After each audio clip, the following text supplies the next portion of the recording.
Still got it. Yeah. That was the new single, Do You Dance, from music legend Suzi Quattro. Suzi brought women into the world of rock and roll, trailblazing the way for the likes of Joan Jett and Courtney Love. And after 57 years in the music business, she has no plans to slow down. Oh no, she is back with a brand new album. It's called The Devil in Me, and music legend Suzi Quattro is joining us from her home in Essex. Suzi, good morning. How are you? Hi, Suzi. Good morning. How are you? How are you guys? You good? Yeah, we're great today. Congratulations, new single, new album. I did read that of all the albums you've released, and there's been many, countless albums, you consider this to be one of your best. Well, I'm sorry I even said that because I didn't have to blow my own horn because I've done maybe 500 interviews. It's charted around the world, and every reviewer has said to me, this is your best work. So I wish I hadn't said it in the first place, but I'm pretty proud of it. Yeah, very proud. That's very cool. What an incredible career you've had. Tell us about the latest music and what it says about your style, because it is very true to you, isn't it, as an artist? Oh, God, yes. I started working with my son on the last album, No Control, which, again, was huge critical success. And we got our feet wet with that. And this album, because of the confidence he gained with that one, he then got quite belligerent, I have to say, put his feet down. And he said to me, as during lockdown came, and I said, let's write the next album because the option was taken up. And he said, okay, I need you to trust me. He kept saying it over and over again. I need you to trust me, Mom. I know exactly what this album should be. And what he's done is he's made me see myself brand new through his eyes. It's like I've been reborn.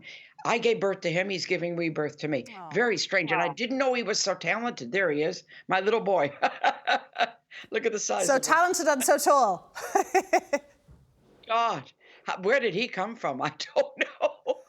So one of the unintended positive consequences of lockdown was this ability to collaborate with your son and produce this album. Is that what you're most proud of in that sense, that you got to work with Richard? I'm just proud of, I'm happy that he has found his way to shine because he wanted to be in the business his whole life, tried various things, was in bands, they didn't get signed, da-da-da-da-da. And finally he said to me, I need to write with you. And he was so insistent that we started, and it became a huge partnership. We're good together. I'm not his mother when we're working at all. Okay. I've always been like that. Yeah, I've always been that way. I don't do relationships when I'm working. Just don't. So do you crack the whip? Not crack the whip. I'm just not Mom anymore. And that's not an easy thing to do, to separate those roles, Suzi. It's not, but I'll tell you a very quick, funny story. When we were doing the last album, No Control, our first time together. So we had 3 demos. He, showed me some stuff. I say, I like that. We wrote 3 songs, and we were having fun. We went into the studio, and he was sitting across from me with his guitar. He's never done this before. I've never worked with him before. So we're playing away. I'm singing. We're playing away. And he just stopped. And I said, what's the matter? And he said, oh, my God. All of a sudden, I'm in the studio with Suzi Quattro. And there was a pause. You'll get this. You will. There was a pause. And I looked at him and I went, and he went, nothing. Ready, start the tape. So do you see what I'm saying psychologically? Yes. That was sort of come to terms with it moment.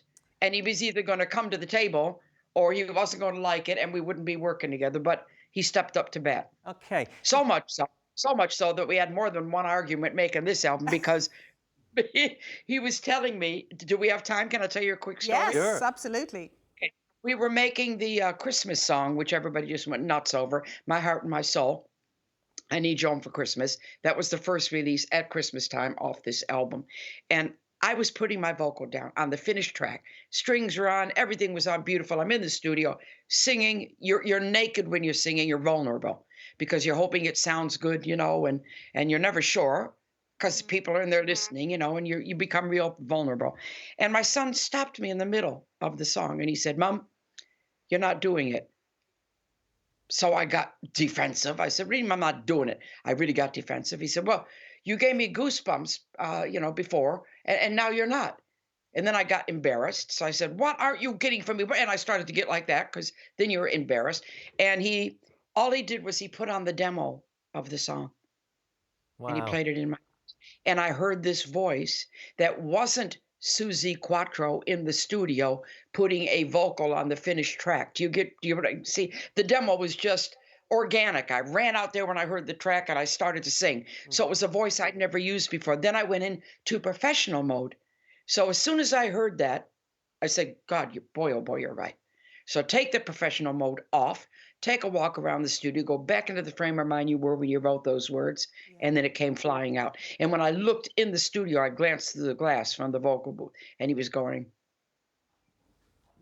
So I guess I won. Well, how clever of him. Indeed. You know, when we think about it, not only to spot that it wasn't working for him, but to know why it wasn't working for him. Suzi, with the time we have left, I mean, a 57-year career in music is phenomenal. It came quite young for you. There was, we talk about light bulb moments, when you were just 5.5 and you saw a man in all leathers, a very handsome man at that. Is that right? I was 5.5, and we were watching the Ed Sullivan Show with the whole family, which was, that was just, every family did that. Everything stopped on a Sunday, 8 o'clock, Ed Sullivan, variety show. And at the end, he brings on something for the youngsters, he used to like to say. And this night was Elvis came on. He was doing Don't Be Cruel. The eldest sister, with her, there are 5 of us all together, she was 9 years older than me, so she started to scream. And I was looking at her, 5.5 years old, going, why are you screaming? What's the matter with you? And then I looked at the TV, and I literally went into the screen, into it, and I had that little light bulb moment. I'll never forget it as long as I live. Little light bulb moment, and I went, I'm going to do that. 5.5. That's quite a revelation, in fairness, Suzi. And you did. And can I say, so many people would say Suzi Quattro was their rock and roll icon, but you would have worked with your rock and roll icons. Who were they throughout the years? Oh my God. Well, who have I worked with? I didn't get to work with Elvis. I had a chance to meet him and I turned it down. There's the story. What? It's called a jerk moment. Yeah, major one.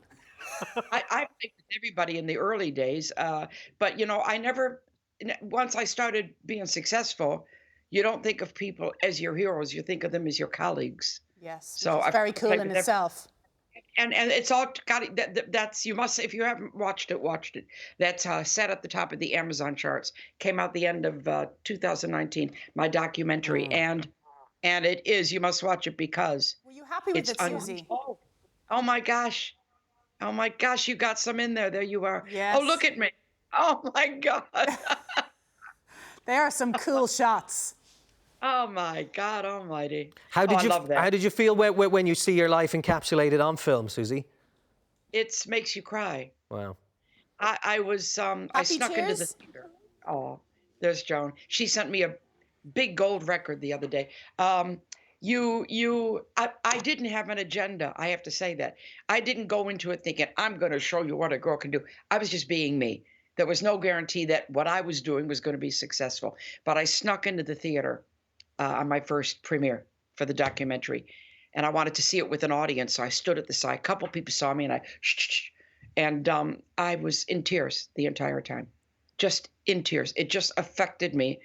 I kept going, I did that, and you think that, and oh my God, and there were lots of cringe moments in the documentary, things where I actually wanted to get on the ground and crawl out, like maybe 6 or 7, yes, and I'm so glad that I insisted that they stay in, because I had scissors and I wanted the truth to be told. And it's never an easy ride. It's just not, you don't make it overnight. And there's hurdles to climb. There's heartache. There's a lot of things. I mean, the rewards are enormous, but it's not an easy ride. No, nobody should ever think it is. No, but you're authentic.